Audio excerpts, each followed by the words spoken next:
네, 의인이 고통을 호소할 때 11월 매일 성경 본문이 욥기 말씀을 통해서 진행되고 있습니다. 자, 욥기를 시작하는데 욥이 어떤 사람이었을까요? 욥이 어떤 사람이었냐면은 누구보다 경건한 삶을 살았습니다. 그래서 1장 1절에서 욥을 처음에 소개하기를 온전하고 정직하고 하나님을 경외하고 악에서 떠난 자였더라라는 그런 칭함을 받았습니다. 그렇게 칭함받던 욥이 극심한 고난을 겪으면서도 하나님의 주권에 대한 믿음, 그 믿음을 지켜나가면서 그 고난을 겪어 나가는 그 과정을 통해서 더욱더 성숙한 신앙인으로 자라나는 모습을 보여주는 말씀이 욥기 말씀입니다.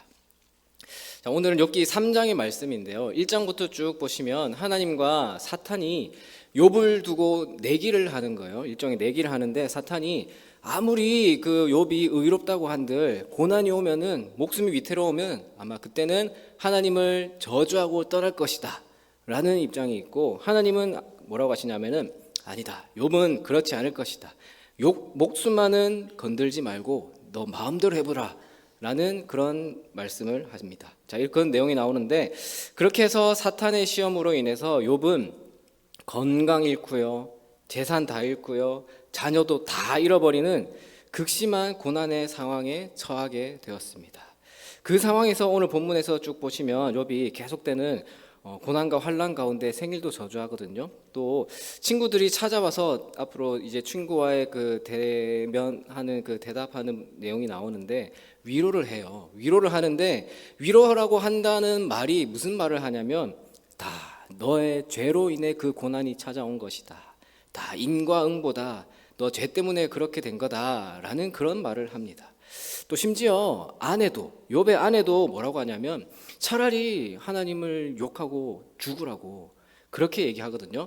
자, 이걸 보고 욥의 아내도 이렇게까지 한 거 보고 좀 찾아보니까, 그래서 욥의 아내를 세계 몇 대 악처라고 그렇게 표현을 하더라고요. 자, 근데 한번 생각을 해볼게요. 오늘 욥의 얘기지만 욥의 아내를 한번 생각을 해봤으면 좋겠어요.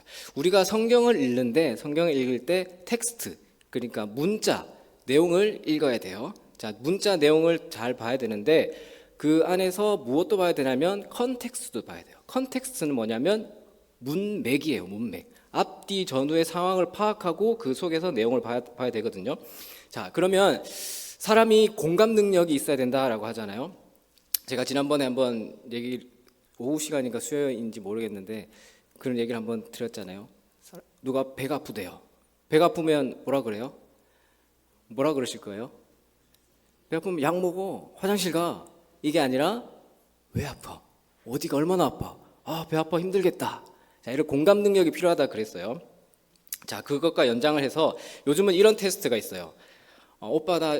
우리 여호수아 우리 장로님 집사님들 한번 이 말을 듣고 답변을 속으로 생각해 보세요. 오빠, 여보, 누구 아빠, 나 너무 우울해서 빵 샀어. 그럼 뭐라고 그러실 거예요? 잘했어. 무슨 빵 샀어? 이러면 안 돼요. 왜 우울했어? 앞에 우울이 더 중요한 거예요. 빵 샀다고 그러는데 나 우울해서 빵 샀는데, 그래? 무슨 빵 샀는데? 이 빵이 중요한 게 아니잖아요. 앞에 우울한 게 중요한 거예요. 왜 우울했는데? 무슨 일이 있었는데? 이렇게 공감을 해야 되는 거예요.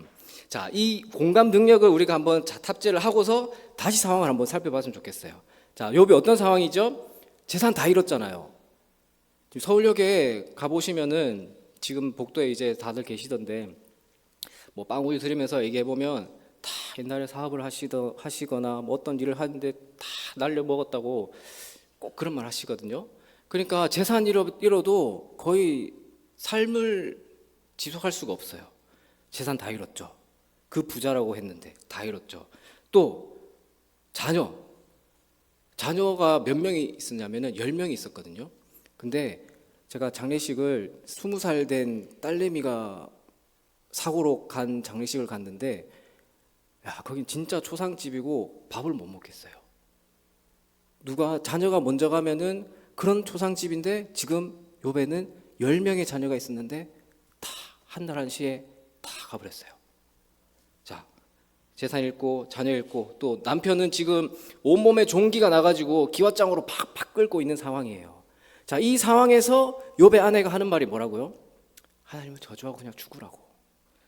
자, 이 상황에서 그래도 하나님을 찬양합니다. 하나님을 살아계십니다. 하나님이 이 뜻하신 바 그렇게 하신 줄 믿습니다 라고 하는 사람이 있다면 그 사람이 오히려 제정신이 아닐 거예요. 그렇지 않습니까?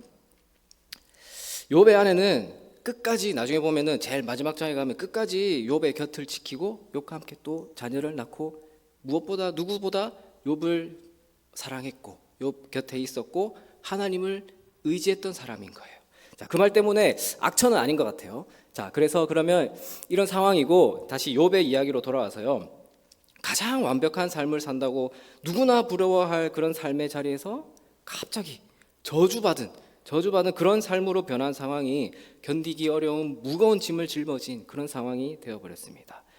누가 어떤 위로를 한들 참된 위로를 줄 수 없는 상황이고요. 그 고통 속에서 욥은 생일을 저주를 하고 있는 거예요. 그 배경에서 오늘 본문에 보면은 욥은 하나님 앞에서 탄식을 하고 있어요. 어찌하여라고 하면서 어찌하여라고 반복을 하면서 하나님께 계속해서 물으면서 탄식을 하는 거예요. 11절, 12절, 20절, 23절에 보면은 어찌하여라면서 계속 반복하고 있습니다. 왜 하나님은 자신을 태어나게 하시고 왜 이렇게 극심한 고통에 처하게 하시는지를 이해할 수 없다고 하나님께 항변을 하는 거죠. 하나님께 강한 의문을 제시하고 있습니다. 자, 그러면 이제 질문과 함께 또 내용을 간략히 살펴보면 좋겠습니다. 1번을 보시면 욥이 자기 생일을 저주합니다.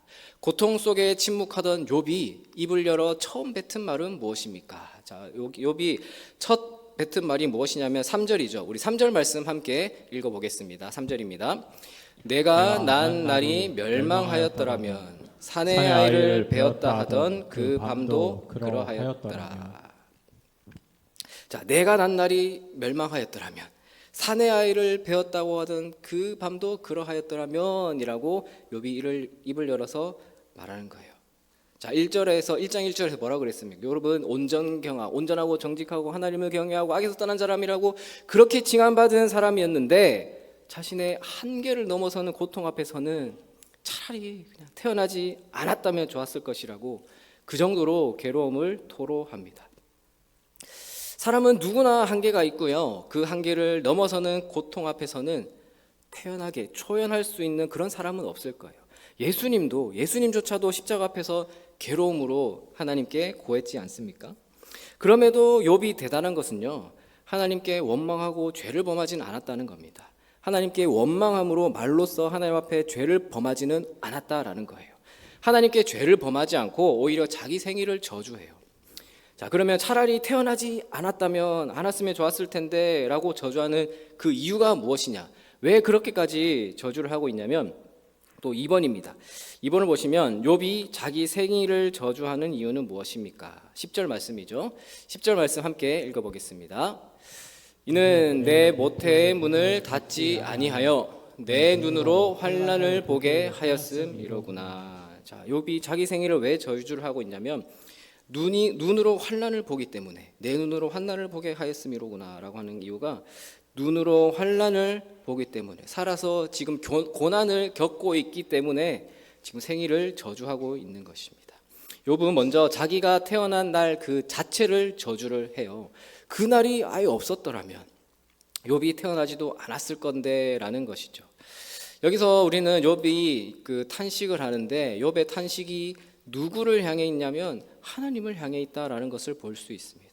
세상에 나를 창조하신 분이 누구십니까? 바로 하나님이시기 때문에 하나님을 향해 있는 것을 보게 됩니다. 자, 근데 눈여겨봐야 될 것은 지금 고난 가운데는 있지만 무작정 하나님을 욕하는 게 아니라 은연중에 그 말 중에 생사화복을 주관하시는 분은 하나님이시다라는 그 고백도 함께 담겨 있는 겁니다. 엄청난 이 재난 앞에서도 하나님 앞에 입술로 죄를 범하진 않았지만 이처럼 괴로움이 가득한 날과 이 인생을 나를 창조하신 이유를 어찌하여라고 하나님께 묻지 않을 수 없었던 것입니다. 자, 그러면 나눔 1번입니다. 욥은 삶이 너무 고통스러워서 태어난 나를 원망하기까지 했습니다. 내 삶에서 가장 고통스러웠던 때는 언제인지, 그때의 심정은 어떠했는지 이야기해 봅시다. 삶을 살아오시면서 참 고통스럽고 원망스러운 그런 때가 누구나 있을 겁니다. 그때를 지나오시면서 그때를 한번 돌아보시면서 심정이 어떠했는지, 하나님이 어떻게 인도하셨는지를 돌아보고, 또 혹시나 그런 과정에 지금 처해 있다면 앞으로 이제 욥을 묵상하면서 그 과정을 함께 극복해 나가는 시간이 되면 좋겠습니다. 2번입니다. 욥이 살아있음을 탄식합니다. 이번에 1번, 욥은 어머니 태에서 죽었거나 태어나자마자 죽었다면 지금 어떠했으리라 말합니까? 자, 11절에서 13절의 내용인데요. 우리 11절부터 13절까지 함께 읽어보겠습니다. 함께 읽겠습니다.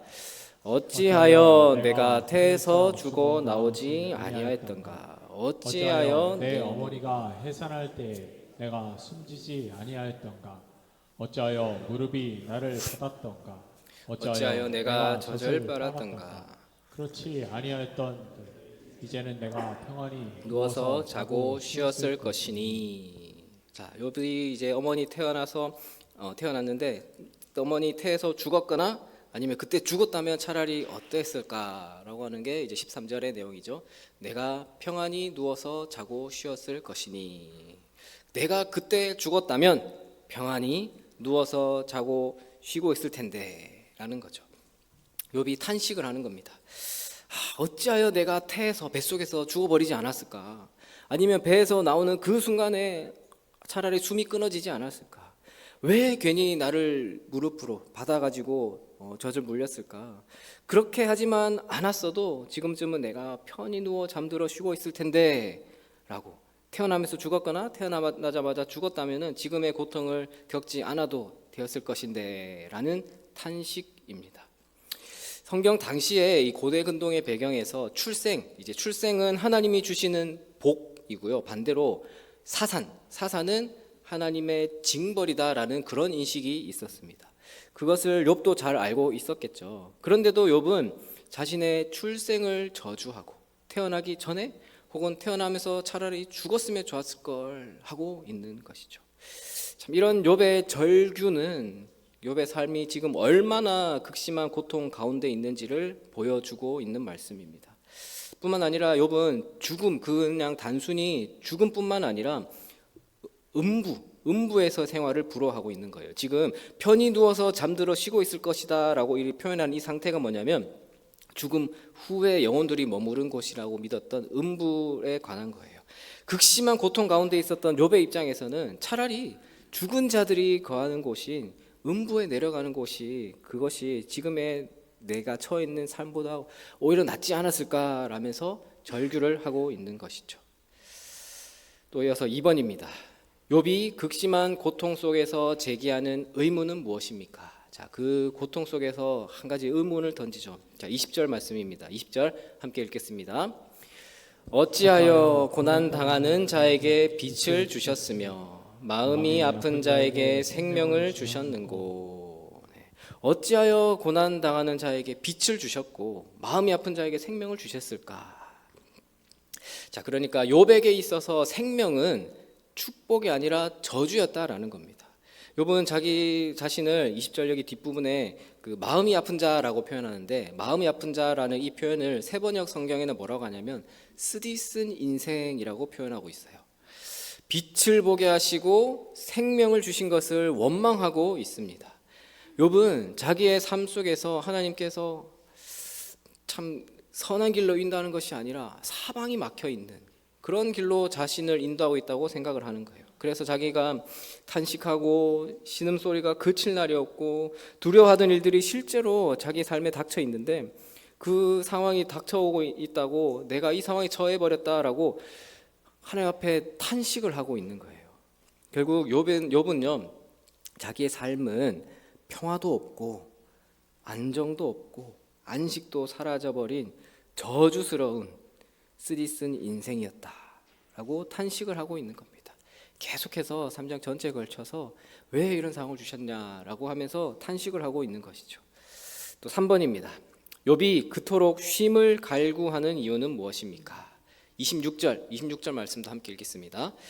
나에게는 평온도 없고 안일도 없고 휴식도 없고 다만 불안만이 있구나. 자, 쉼을 갈구하는데 평온도 없고 안일도 없고 휴식도 없고 다만 불안만이 있기 때문에 차라리 쉬었으면 좋겠다라고 그렇게 말하고 있습니다.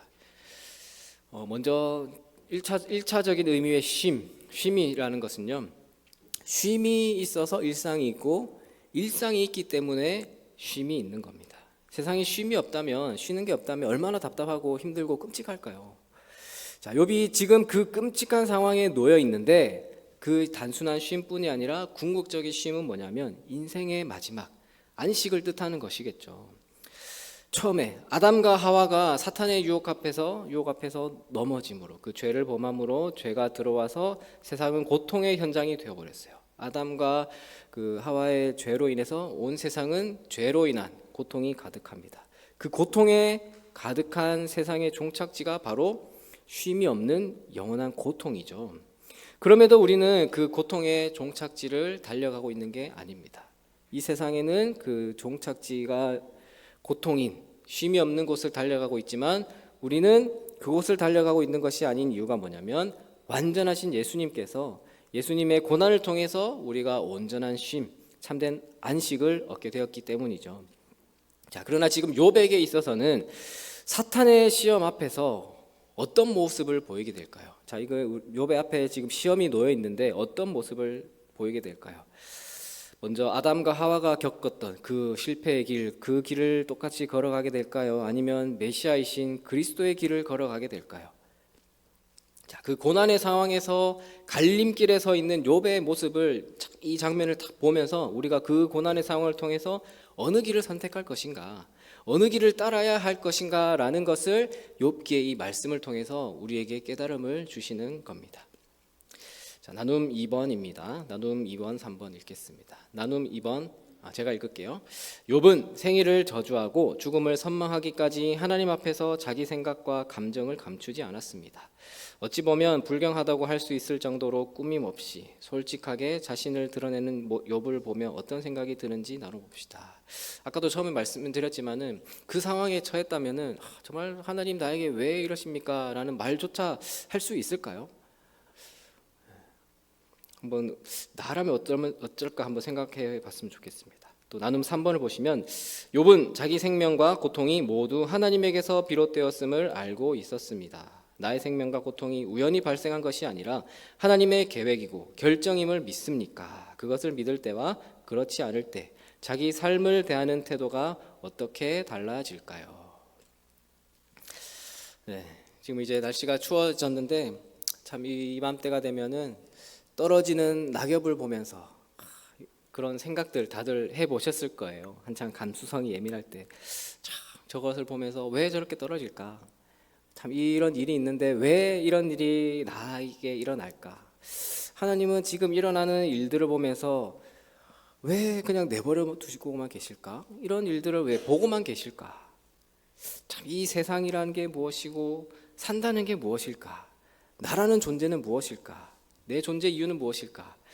참 이런 한 번씩은 해보셨을 법한, 어떻게 보면 우스꽝스럽기도 하지만 이런 질문은요, 이 땅을 살아가는 모든 인생들이 가지고 있는 질문들입니다.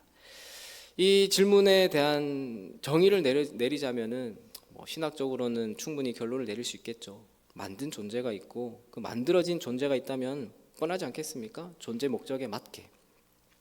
그러나 욥이 그 답을 얻기 위해서 그 답을 얻게 되는 과정을 욥기를 통해서 쭉 보다 보면요, 말로 표현할 수 없는 고통이 있고요, 믿었던 친구들의 조롱과 배신이 난무하는 그 과정들 속에서 깊은 고뇌 속에서 하나님과 대면을 합니다. 하나님과 대면하고 답을 찾아가는 모습을 볼 수 있습니다. 그런 질문의 답은 하나님과 깊이 교제하며 묵상할 때 찾아가게 되는 것이죠. 요즘 그쪽에 큰 교회에서 하고 있는 다니엘 기도회라고 있어요. 제가 개인적으로 말씀 듣고 또 그 간증 들으면서 개인적으로 따라가고 있는데요. 제각기 다른 사연을 가지고 제각기 다르게 필요와 상황에 따라서 놀랍게 역사하시는 그 하나님의 스토리들을 참 듣다 보면요, 놀라워요. 정말 놀랍고 은혜가 되더라고요. 자, 근데 그렇게 욥에게도 임하셨던 그 하나님이 욥의 하나님이 아니고 그 간증하시는 그분들의 하나님이시고, 그분들의 하나님만이 아니라 나의 하나님이시잖아요. 나에게 임하시는 하나님이신데 왜 나에게, 왜 우리에게 임하시지 않겠느냐라는 것이죠.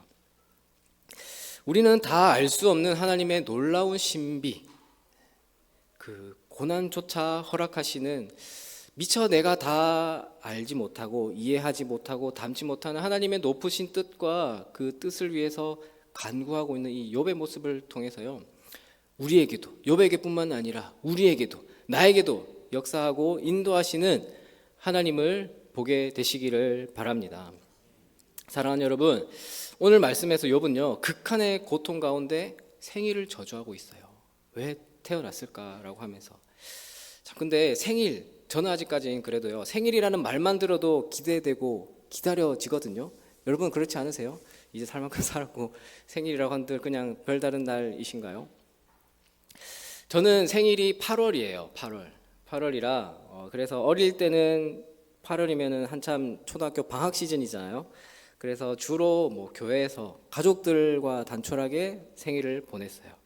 자, 근데 이제 학기 중에 생일인 애들은 그 당시에 롯데리아에서 애들 불러가지고 생일 파티 하는 게 그렇게 부럽더라고요. 그렇게 나도 하고 싶은데 8월이라 방학이라 못하고 막 그런 게 아쉬웠는데, 그래서 막 그렇다고 생일이 손꼽아 기다려지고 그러지도 않았고, 또 뭐 왜 8월이냐고 막 생일을 원망하고 막 저주해 본 적도 없어요. 오히려 지금 살아오면서 갈수록 더 생일이 좋아요. 결혼하고 나니까 이제 우리 집뿐만 아니라 처가 쪽에서도 축하해 주잖아요. 장모님이 축하해 주신 용돈도 주세요. 이건 비밀인데 아이 걸렸네 이제. 또 그래서 아무튼 처갓집 말뚝만 보고 잘한다는 그 말이 공감이 되더라고요. 참 좋아요. 또 동인교회에 오니까 저랑 생일이 똑같은 분이 계세요. 그래서 같은 날에 생일 축하하고 축하받고. 자, 근데 우리 주변에는요, 욥과 같은 이런 상황은 없겠죠. 욥과 같진 않지만 고통 속의 상황에서 자기 생일을 저주하면서 삶을 탄식하는 사람들이 있습니다. 실제로 어떤 분은요, 욥의 내용을 몰랐대요. 몰랐다가 욥기를 보면서 욥의 탄식이 너무나 이해가 되고 공감이 된다라는 거예요. 차라리 태어나지 않았으면 하고. 그래서 스스로 죽음을 선택하고 싶어하는 그런 사람들이 지금도 주위에 있습니다. 그들이 아파하면서 생일을 저주하고 탄식하며 절규하고 있을 때 우리는 우리의 눈을 감지 않아야 되고요, 우리의 귀를 닫지 않아야 합니다. 누구나 생일을 축하하고 누구나 그 축하를 기뻐하는 게 아니라는 그 사실을 참 깨닫게 되니까 참 가슴이 먹먹해지더라고요. 태어난 날을 저주하고 또 도리어 죽음과 음부의 생활, 참 그냥 차라리 죽었으면, 태어나지 않았으면 하는 그 상황을 오히려 부러워하는 욥처럼 자기의 삶이 평화도 없고 안정도 없고 안식마저 사라지고 두려움만 끝없이 밀려온다라고 느끼면서 외로움 속에서 살아가고 있는 사람들이 충분히 있을 수 있습니다. 그들에게 우리가 어떻게나마 위로할 수 있을까라는 관심을 가졌으면 좋겠습니다. 자, 그러나 그렇게 위로하고 거기서 끝나면 안 되겠죠. 그 고난 뒤에 무엇이 찾아옵니까? 고난 뒤에 뭐가 있습니까? 하나님의 위로와 회복하심이 있습니다. 믿으십니까? 아무쪼록 이렇게 오늘 욥기 말씀을 통해서 우리도 우리의 삶에 있어서 고난 가운데 고난이 있다면 하나님을 찾으시고요, 고난 가운데 있는 사람들을 위해서 하나님의 뜻이다, 인과응보다라는 그런 전혀 공감이 안 되는 위로가 아니라 진정으로 함께 울고 진심을 다해서 위로함으로 함께 하나님의 자녀들로 세워져 가시는 여러분들이 다 되시기를 주님의 이름으로 축원합니다.